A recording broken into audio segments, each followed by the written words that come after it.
ജെറമിയ പ്രവാചകന്റെ പുസ്തകത്തിലെ വായന 7-ാം അധ്യായം 1 മുതൽ 18 വരെയുള്ള വചനങ്ങൾ. ജെറമിയ പ്രവാചകൻ ദേവാലയത്തിൽ പ്രസംഗിക്കുന്നു. കർത്താവ് ജെറമിയായോട് അരുളി ചെയ്തു, നീ കർത്താവിൻ്റെ ആലയത്തിൽ വാതിൽക്കൽ നിന്നുകൊണ്ട് ഇങ്ങനെ വിളംബരം ചെയ്യുക. കർത്താവിനെ ആരാധിക്കാൻ ഈ വാതിലുകളിലൂടെ പ്രവേശിക്കുന്ന യൂദാ നിവാസികളെ, കർത്താവിൻ്റെ വാക്കു കേൾക്കുവിൻ. ഇസ്രായേലിൻ്റെ ദൈവമായ സൈന്യങ്ങളുടെ കർത്താവ് അരുളി ചെയ്യുന്നു, നിങ്ങളുടെ മാർഗങ്ങളും പ്രവൃത്തികളും നേരെയാക്കുവിൻ. എങ്കിൽ ഈ സ്ഥലത്ത് വസിക്കാൻ ഞാൻ നിങ്ങളെ അനുവദിക്കാം. കർത്താവിൻ്റെ ആലയം, കർത്താവിൻ്റെ ആലയം, കർത്താവിൻ്റെ ആലയം എന്ന പൊള്ള വാക്കുകളിൽ ആശ്രയിക്കരുത്. നിങ്ങളുടെ മാർഗങ്ങളും പ്രവൃത്തികളും തിരുത്തിയാൽ, അയൽക്കാരനോട് യഥാർത്ഥമായ നീതി പുലർത്തിയാൽ, പരദേശിയെയും അനാഥനെയും വിധവയെയും ചൂഷണം ചെയ്യാതെയും അവിടെ നിഷ്കളങ്ക രക്തം ചിന്താതെയും ഇരുന്നാൽ, നിങ്ങളുടെ തന്നെ നാശത്തിന് അന്യദേവന്മാരുടെ പിറകെ പോകാതിരുന്നാൽ, ഇവിടെ നിങ്ങളുടെ പിതാക്കന്മാർക്ക് ഞാൻ നൽകിയ ഈ ദേശത്ത് എന്നേക്കും വസിക്കാൻ ഞാൻ നിങ്ങളെ അനുവദിക്കും. ഇതാ, പൊള്ള വാക്കുകളിലാണ് നിങ്ങൾ ആശ്രയിക്കുന്നത്, അത് വ്യർത്ഥമാണ്. നിങ്ങൾ മോഷ്ടിക്കുകയും കൊല്ലുകയും വ്യഭിചാരം ചെയ്യുകയും കള്ളസാക്ഷ്യം പറയുകയും ബാലിന് ധൂപം അർപ്പിക്കുകയും നിങ്ങൾ അറിഞ്ഞിട്ടില്ലാത്ത ദേവന്മാരെ പിൻചൊല്ലുകയും ചെയ്യുന്നു. എന്നിട്ടും എൻ്റെ നാമത്തിലുള്ള ഈ ആലയത്തിൽ, എൻ്റെ സന്നിധിയിൽ വന്നു നിന്ന് ഞങ്ങൾ സുരക്ഷിതരാണെന്ന് പറയുന്നുവോ? ഈ മ്ലേച്ഛതകളെല്ലാം സുരക്ഷിതമായി തുടരാമെന്നോ? എൻ്റെ നാമം വഹിക്കുന്ന ഈ ആലയം നിങ്ങൾക്ക് മോഷ്ടാക്കളുടെ ഗുഹയോ? ഇതാ, ഞാൻ തന്നെ അത് കാണുന്നുണ്ട്, കർത്താവ് അരുളി ചെയ്യുന്നു. എൻ്റെ നാമം ആദ്യം പ്രതിഷ്ഠിച്ച ഷീലോയിൽ ചെന്ന് നോക്കുവിൻ. എൻ്റെ ദൈവമായ ഇസ്രായേലിൻ്റെ ദുഷ്ടത മൂലം ഞാൻ അവിടെ എന്താണ് ചെയ്തതെന്ന് കാണുവിൻ. കർത്താവ് അരുളി ചെയ്യുന്നു, ഈ പ്രവൃത്തികളെല്ലാം നിങ്ങൾ ചെയ്തു. ഞാൻ വീണ്ടും വീണ്ടും സംസാരിച്ചിട്ട് നിങ്ങൾ ചെവിക്കൊണ്ടില്ല. ഞാൻ വിളിച്ചു, നിങ്ങൾ വിളി കേട്ടില്ല. അതുകൊണ്ട് ഷീലോയോട് ചെയ്തു തന്നെ എൻ്റെ നാമത്തിലുള്ള നിങ്ങൾ ആശ്രയിക്കുന്ന ഈ ആലയത്തോട്, നിങ്ങളുടെ പിതാക്കന്മാർക്കും നിങ്ങൾക്കുമായി നൽകിയ ഈ സ്ഥലത്തോടും ഞാൻ പ്രവർത്തിക്കും.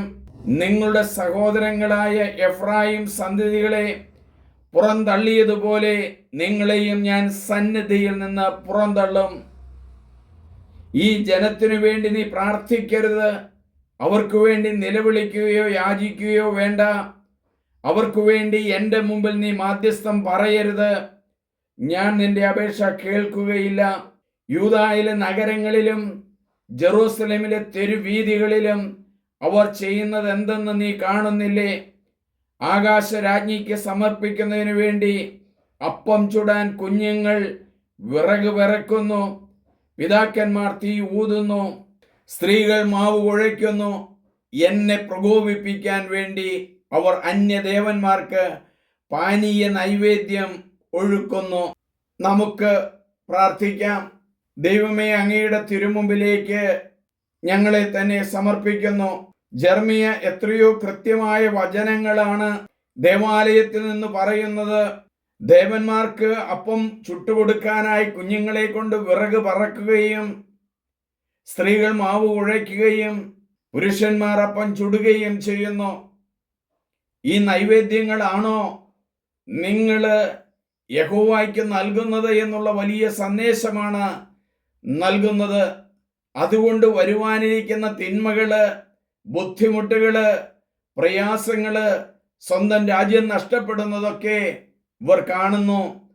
കണ്ടിട്ടാണ് ജെറമിയ പ്രവാചകൻ പറയുന്നത്, ദൈവമേ, സത്യദൈവമായ അങ്ങയെ ആരാധിക്കാനും പിൻചൊല്ലുവാനും ഞങ്ങളെ പ്രാപ്തരാക്കണമേ.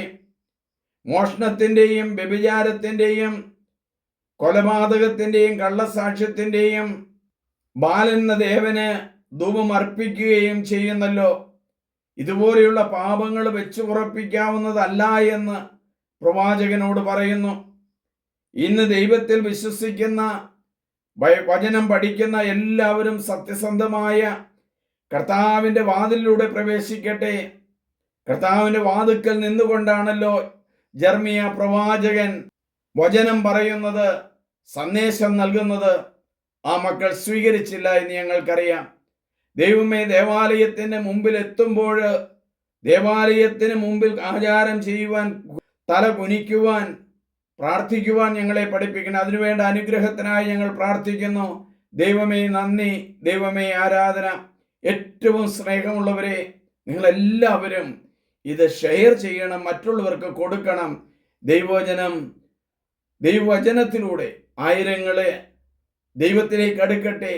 ഇന്ന് നടക്കുന്ന ദുരാചാരങ്ങളും ലഹരിയുടെ വലിയ ശക്തികളും ലഹരിയുടെ ദുരുപയോഗവും യുവാക്കന്മാരും യുവതികളും കുട്ടികൾ പോലും ചെയ്യുന്നത് ഞങ്ങൾ കാണുന്നു. അതിൽ നിന്നൊക്കെ മാറുവാൻ, ദൈവവചനത്തിൽ ആശ്രയിക്കാൻ, ദൈവവചനത്തിൻ്റെ ആഴങ്ങളിലേക്ക് കിടക്കാൻ ഞങ്ങളുടെ യുവാക്കന്മാരെയും യുവതിമാരെയും പ്രാപ്തരാക്കണമെങ്കിൽ വചനം പഠിക്കണം, വചനം മറ്റുള്ളവർക്ക് കൊടുക്കണം. ഇതുവഴി നല്ലൊരു സമൂഹം ഈ ലോകത്തിൽ, പ്രത്യേകിച്ച് കേരളത്തിൽ കെട്ടപ്പെടും. ഇന്ന് കേരളം വളരെ ശിഥിലമായ കാര്യങ്ങളിലാണ് പോകുന്നത്. ഒരിക്കലും കേൾക്കാത്ത തിന്മകളുടെ ഒരു കൂമ്പാരമായിട്ട് കേരളം മാറിയിട്ടുണ്ടെന്നുള്ളതും സത്യമാണ്. എൻ്റെ പേര് സണ്ണി പുൽപ്പറമ്പിൽ. എല്ലാവരും സബ്സ്ക്രൈബ് ചെയ്യുക. ദൈവമേ നന്ദി, ദൈവമേ ആരാധന.